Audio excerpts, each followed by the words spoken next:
Et aujourd'hui, nous allons essayer de lire, de comprendre l'histoire qui se passe dans l'évangile de Jean, chapitre 20, du premier verset au 18e verset. Quel est mon but? J'espère qu'après cette prédication, vous aurez le désir de parler aux autres de ce Jésus. Le Jésus-Christ est ressuscité. Mais aussi, je pense que votre cœur sera rempli d'humilité. Et vous tournez vers Jésus en lui demandant de se révéler à vous si vous ne lui connaissez pas encore. Nous allons étudier notre passage en 3 points. Le premier point, il n'y a pas une foi véritable sans l'intervention de Dieu. Et là, nous allons voir les versets 1 jusqu'au verset 14. Le deuxième point, la rencontre avec Jésus nous donne une mission, mais aussi une nouvelle identité. Et là, ça sera, comme je l'ai dit, notre passage central. Et ça sera du verset 15 au 18e verset. Et enfin, nous allons passer à l'application. Si la rencontre avec Jésus nous donne une mission, et si l'on se dit qu'on est chrétien, quel serait notre rôle dans ce monde à présent? Mais avant que je ne puisse peut-être entrer en profondeur, si quelqu'un vous demandait pourquoi êtes-vous chrétien, ou qu'est-ce qui fait votre foi unique, exceptionnelle et vraie, quelle serait votre réponse? Tu circules, quelqu'un te demande pourquoi tu es chrétien. J'espère que beaucoup d'entre nous diront, bon, on a vu la mère wanakuwa Wakristo epi nilizaliwaka tunaendaka kama wapi. Et d'autres diront, mon cher Sunona, hivi bazungu batuleteaka hivi navyo, basi hatuna choix. Je ne sais pas votre réponse, mais l'histoire humaine, mais aussi la Bible nous donne une raison unique. C'est la résurrection de Jésus. C'est l'événement central de la foi chrétienne. C'est que la victoire de Jésus sur la mort, c'est l'élément central de notre foi. Et si nous pouvons lire plus tard, nous verrons dans 1 Corinthiens chapitre 15, 14, l'apôtre Paul nous rappelle que si Christ n'est pas ressuscité, notre prédication, donc, est vaine. Et votre foi aussi est vaine. C'est que si Jésus n'était pas ressuscité des morts, les histoires que nous faisons ici, ça n'aurait pas de sens, ça n'aurait pas d'importance. Et même notre foi, et d'ailleurs il n'y aurait pas même de foi. Parce que c'est cette résurrection qui donne notre foi, je dirais, de l'importance. Et en résumé, comme nous allons le voir, l'évangile de Jean chapitre 20, du premier verset au 8e verset, met en lumière la résurrection de Jésus. Deuxièmement, ça nous montre la foi de Marie Magdalène et l'importance de partager la bonne nouvelle de la résurrection aux autres.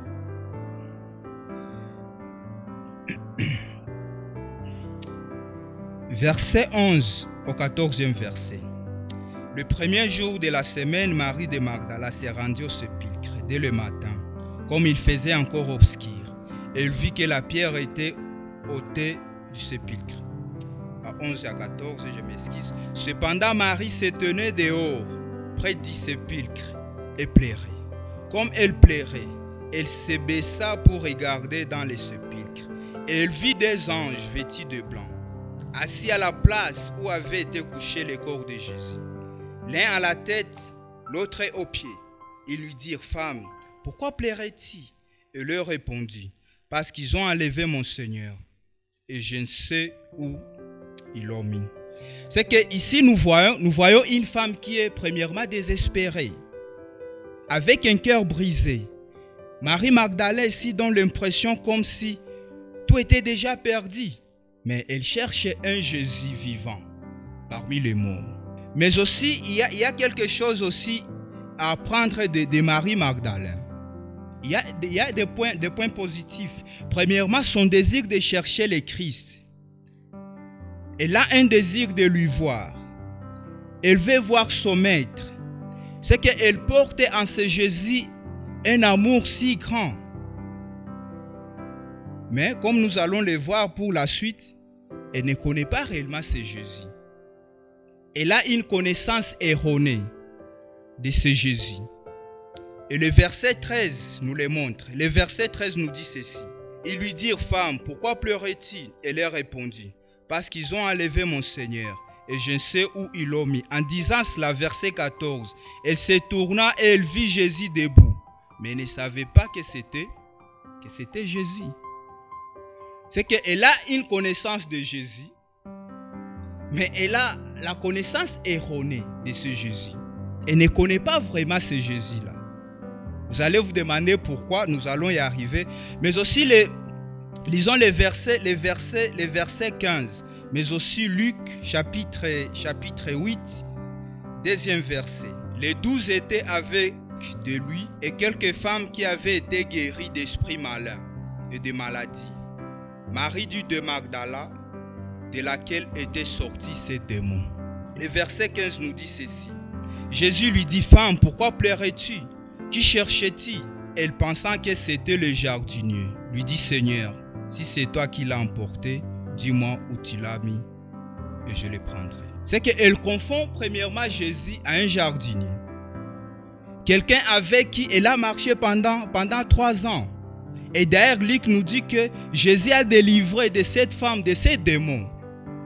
Mais imagine-toi, au bout de 2 jours, elle arrive de paître l'image de ce Jésus. Ça veut dire qu'elle a marché avec un Jésus, mais c'est un Jésus qu'elle ne connaissait pas. Et la raison est que même, elle cherche un Jésus ressuscité parmi les morts.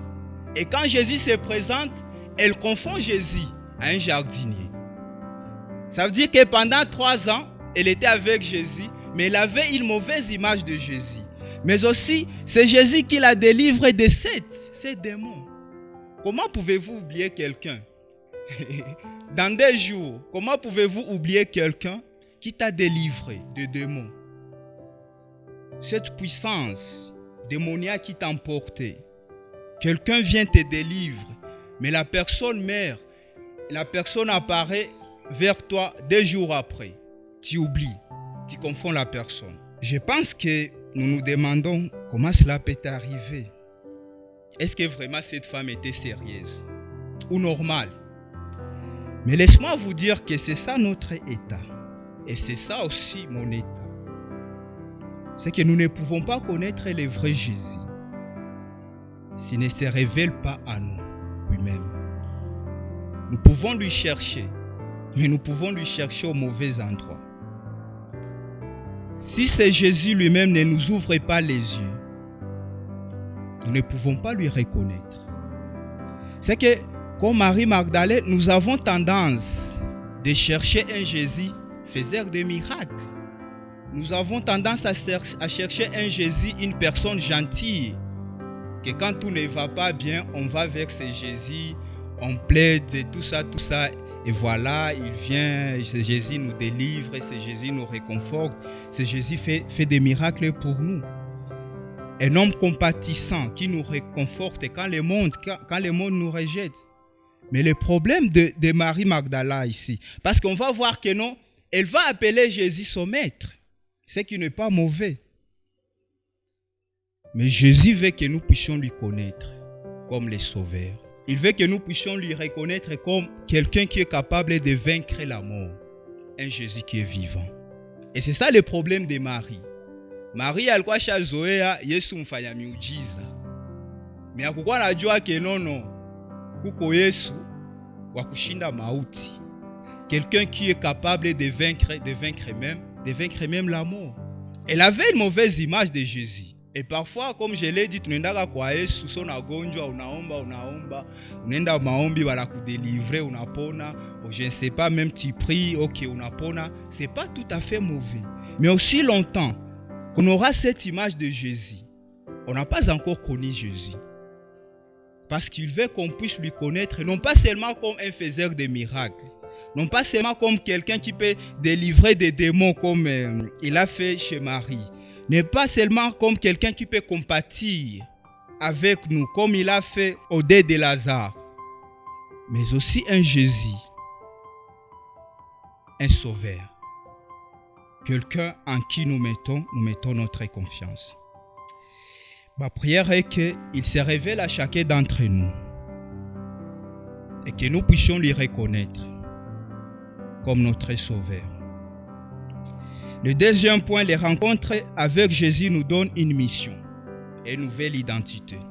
Le verset 15 et le verset 18, c'est que quand Jésus-Christ se révèle à nous, il est fait selon sa volonté, d'une manière particulière, à chacun d'entre nous. Et sa révélation en nous nous montre, je dirais, notre vraie nature pécheresse. Ça nous montre que non, ce Jésus est capable de faire ce que nous ne pouvons pas faire. Ce Jésus est capable de porter le poids de nos péchés, que nous-mêmes nous ne pouvons pas porter. Ce Jésus est capable de nous réconcilier avec Dieu, chose que vous et moi, nos bonnes œuvres ne peuvent jamais faire et ne feront jamais. C'est Jésus qui est capable aussi de nous donner une mission. J'aimerais qu'on ne puisse plus chercher le Jésus dans les tombes ou un Jésus mort, mais qu'on puisse chercher un Jésus vivant.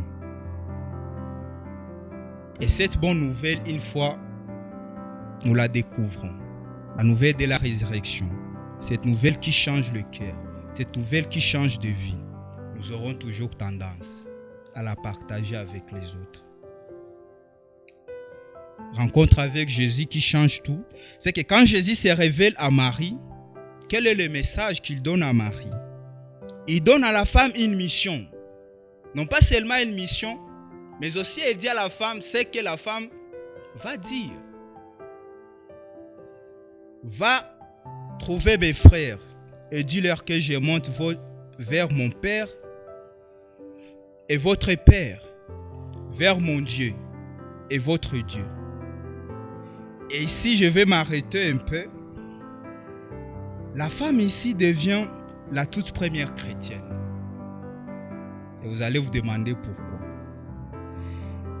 Il y a un théologien qui s'appelle Timothée Keller.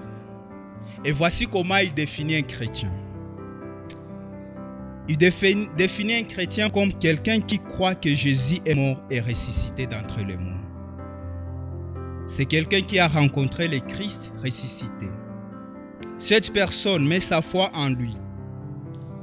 La personne sait que c'est Jésus-Christ qui est mort à cause de ses péchés a vaincu la mort. C'est-à-dire, il a vaincu le péché. En lui, j'ai une assurance que même si j'arrivais à mourir un jour, mais parce que j'ai cru en lui, je vivrai éternellement. Je vais ressusciter avec lui et je serai avec lui. Et à ce moment ici, l'unique personne au monde qui a déjà croisé cette réalité, c'est la femme ici. Parce que si vous revenez dans le contexte, elle part au sépulcre le premier jour après que Jésus fut enterré. Donc c'est la première personne qui croit Jésus, le Jésus ressuscité. Et il est l'unique. Monyana renire ma condition à mon Christ zenye tu na définir après.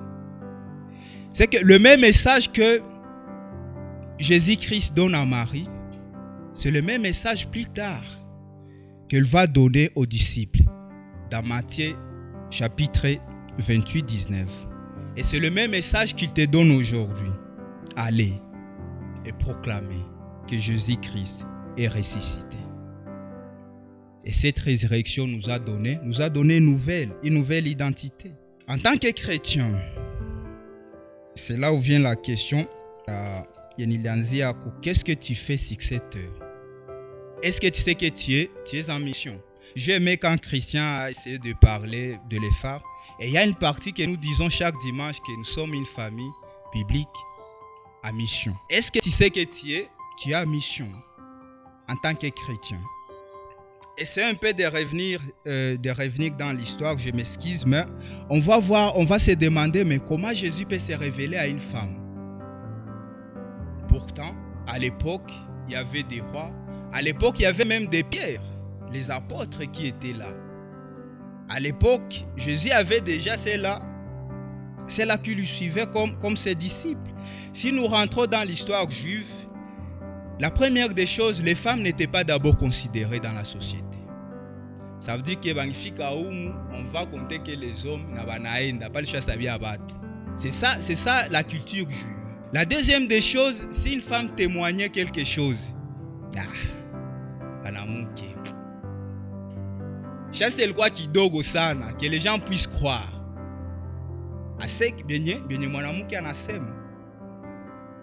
Et d'ailleurs, s'agissant même de la foi, les femmes n'avaient rien à dire.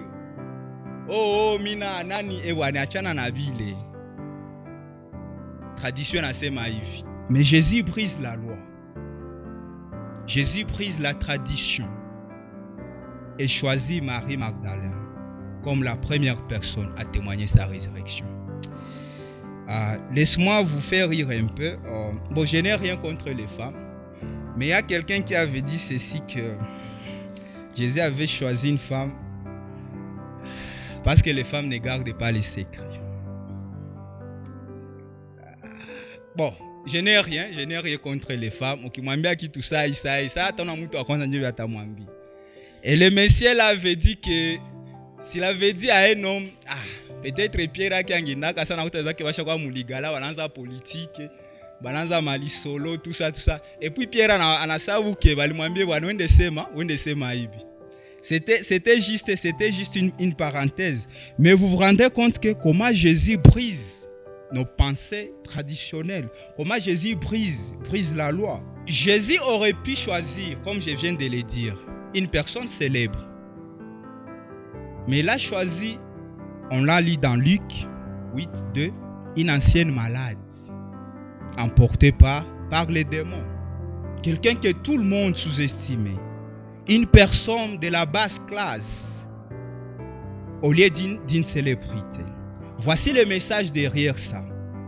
Jésus est en train de nous dire qu'importe qui tu es ou ce que tu as fait, mon salut ne repose pas sur la qualité morale, le talent. Mon salut, vous ne pouvez pas le mériter par vos degrés d'effort. Je ne suis pas venu appeler ceux qui sont forts et qui pensent qu'ils peuvent se sauver eux-mêmes, mais ceux qui sont faibles et qui reconnaissent qu'ils sont incapables de se sauver eux-mêmes et qui se tournent vers moi. Voici la bonne nouvelle, c'est que vous ne pouvez pas croire à la résurrection de Jésus, au message de la résurrection, ce message qui donne de l'espoir dans ce monde désespéré. Ce message qui nous donne de l'espoir dans ce monde présent et à venir, et ne pas les partager. Je ne sais pas, la majorité d'entre nous sont jeunes. Je pense qu'il vous est un jour arrivé de tomber amoureux. Parmi les choses qui se passent, une fois que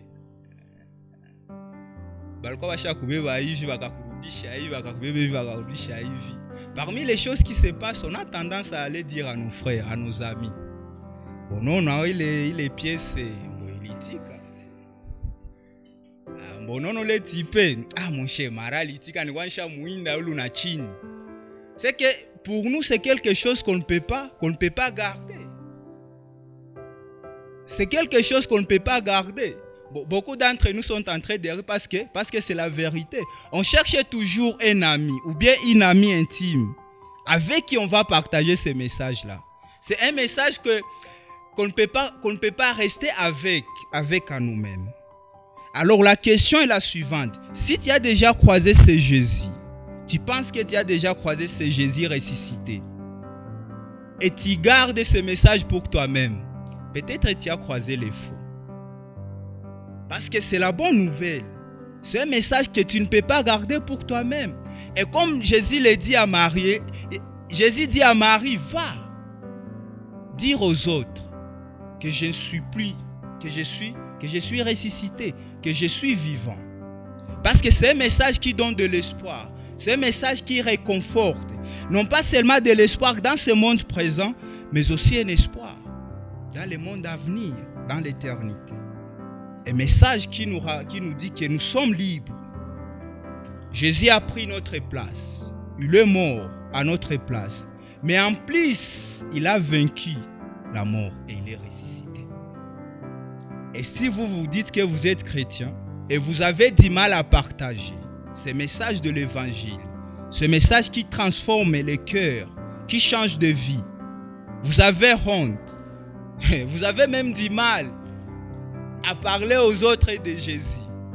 Peut-être vous avez croisé les fous. Parce que c'est un message que tu ne peux pas rester avec. Et la question est la suivante. Est-ce que vous avez déjà croisé ce Jésus-Christ ressuscité? Ou bien comme on le voit, Marie, vous lui cherchez parmi les morts. Ma prière est que Jésus-Christ est ressuscité se révèle à vous et que la puissance de sa résurrection vous transforme. La deuxième des questions, est-ce que vous êtes aussi un envoyé comme Marie? Et si tel est le cas, est-ce que vous assumez votre mission comme il est faux? Quand Jésus dit à Marie, va, Marie ne reste pas là en train de négocier. La Bible nous dit que non, elle alla dire aux disciples ce que Jésus lui a dit de Dieu. J'aimerais que vous puissiez regarder votre plan de l'année. Regardez votre plan de la semaine. On est dans le mois de juillet. Avez-vous au moins une personne que tu te dis je vais partager l'évangile avec cette personne? Ou bien avez-vous au moins une personne pour qui tu pries? On est en juillet, depuis janvier. Faites un peu les sondages de votre vie spirituelle en tant que chrétien. Combien de personnes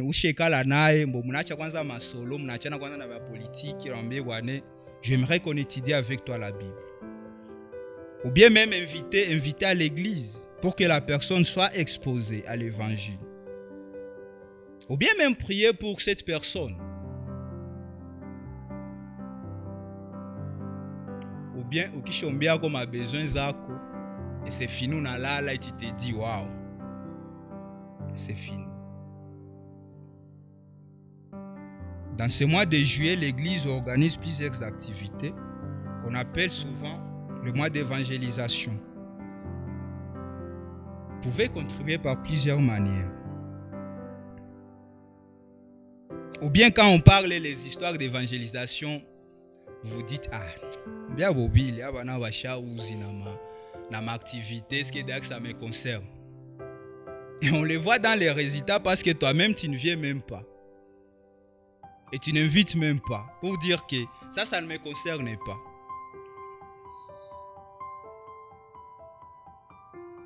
J'aimerais que vous puissiez vous questionner.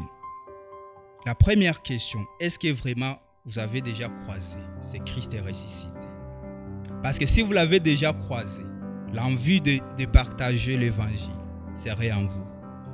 La deuxième des questions, est-ce que vous savez que vous êtes en mission? Ou bien unafikia ku niveau yenye unakuwa déçu. Ushapata ma promesse hapa na hapa, un certain moment te dit daire vya kunani navyo, ça j'abandonne.